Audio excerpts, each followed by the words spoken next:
no? Yan, okay na to. So, buo na yung ating motor. Hindi pa natin na ibababa to. So, first time na itong gugulong sa kalsada. Ayan.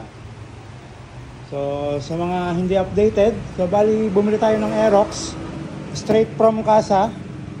Kinilas natin yung makina. So, ang ginawa nating set dyan, unahin natin sa specs ng makina kagad. So, sa crank natin, JBT 9.3. Dun sa block natin, JBT 66mm. Then 23-26 sa ating head. 40mm downdrap sa ating throttle body. Then sa ating CBT, JBT parehas yan. JBT bell, JBT lining, yung forge. Tapos, sa gear natin, JBT yung nakakabit. Bali, ang ginamit nating gear dyan, 17 teeth. Tapos, 1333 sa ating secondary. Medyo mataas, pero okay lang yun. Then sa ECU na ginamit natin dyan, Super X ang nakakabit dito na rose gold. Kung kita rito, tignan natin. So, yan yung ECU nya.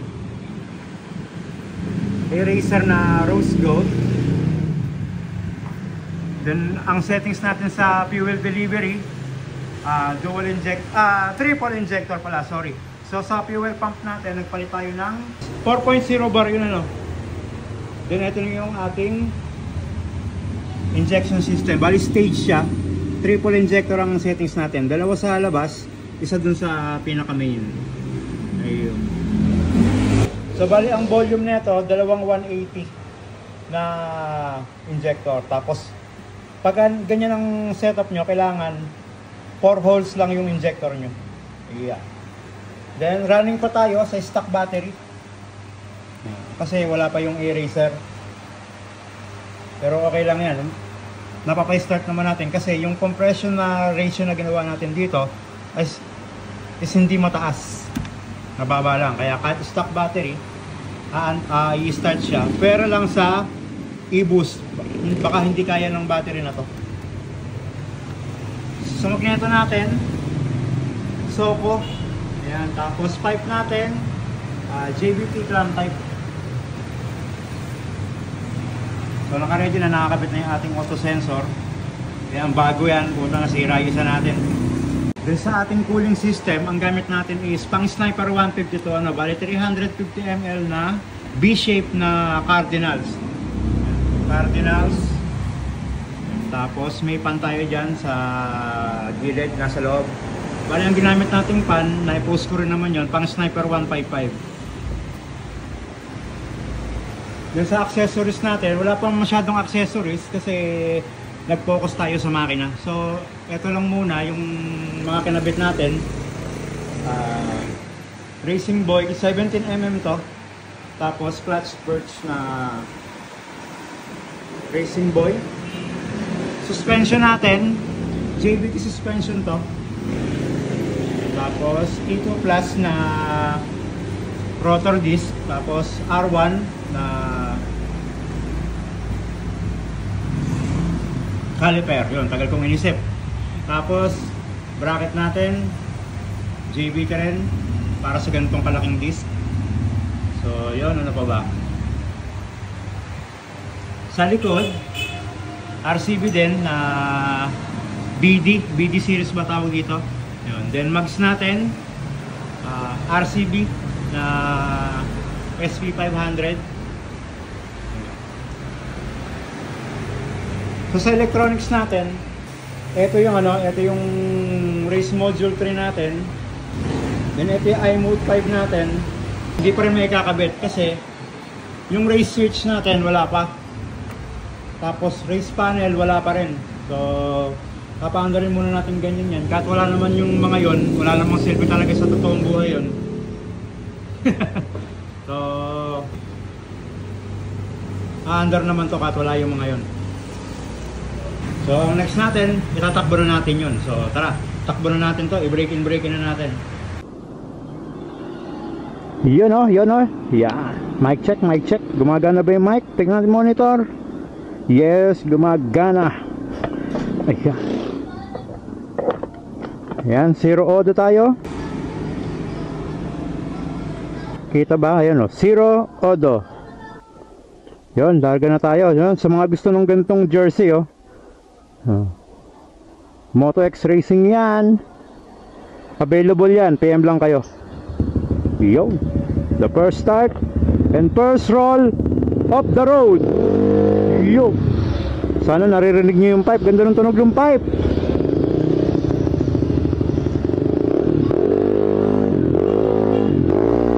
Yo, sa first time nakakabit yung ating AF2. Nagko-correct tayo ng AFR ngayon, pero heating pa yung ano, heating pa yung ating auto sensor. Yan, dahan-dahan lang, huwag magmadali.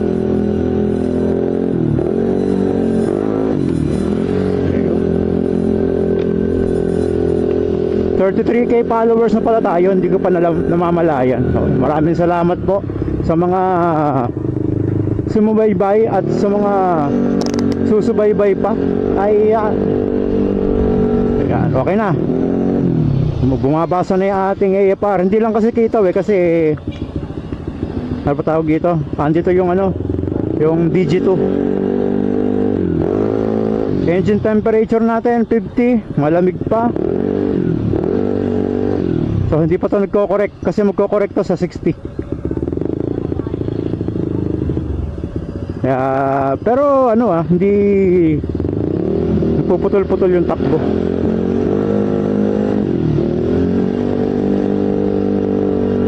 Ayan. Oh may putik. Whew.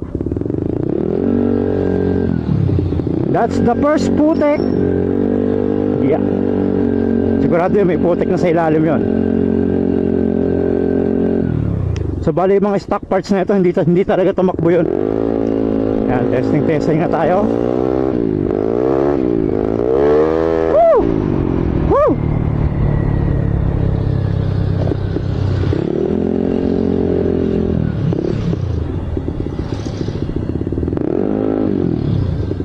So bali pitik-pitik lang tayo kasi breaking tong ating makina. Brand new pa sa brand new. Mas brand new pa to kasi dun sa stock. Kasi yung stock umandar sa planta yon. Eto hindi. Hindi ka pa pumasok. Nasisibakan pa yata ako ng click click.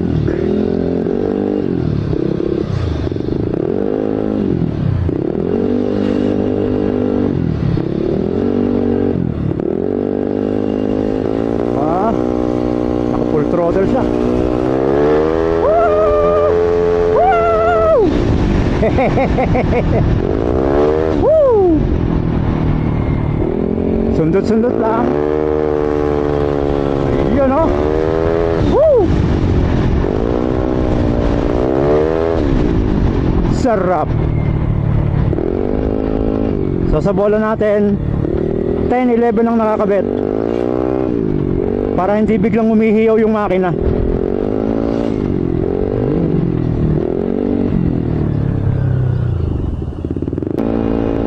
Paaralan to eh. Marcelo.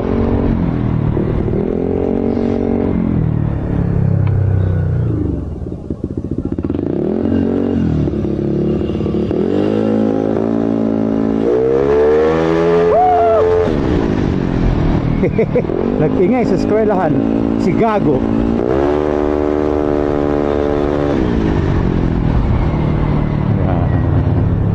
So highway na to. Yan, pwede tayo pumitik-pitik na dito. Sana maluwag. Yun. Woo! Woo!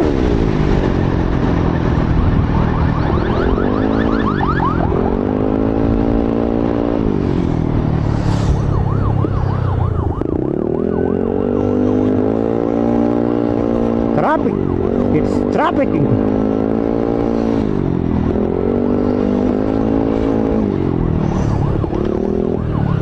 Kaya nakabago-bago ng makina, pinag-ahataw-hataw ka agad. Huwag yung gagayahin yun ha. Ako lang yun guys. Tsaka motor naman natin to. Pagka nasira, desira. Wala tayo magagawa. Bakit traffic? Pangit. Balik tayo, balik. Ayoko dito. tayo medyo maluwag-luwag. Break-in to, pero hindi naman natin babyhin yung pag-break-in. Saka pitik-pitik lang. Woo!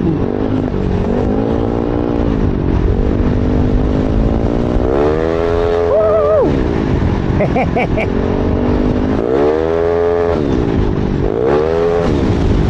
Yee! Yee! Lubak! Yee!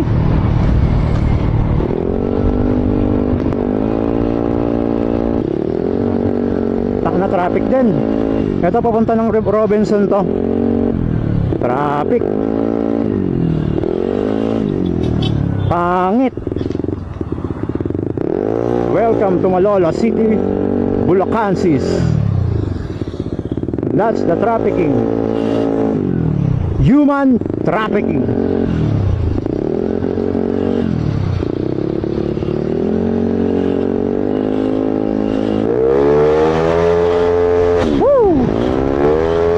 Unahan lahat yan. Woo!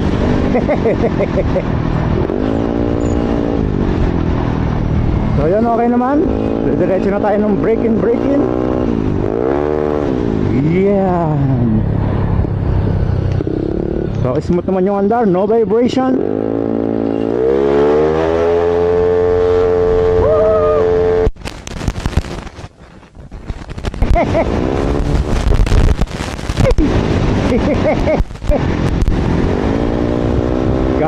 Gago.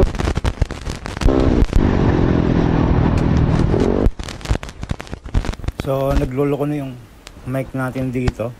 So itong takbo natin, nakabuo naman tayo ng 8 to 10 kilometers itong takbo na to. So yun, wala na tayo magagawa sa buhay natin kasi nasira na yung mic yung sa hangin, nakakabuwisit.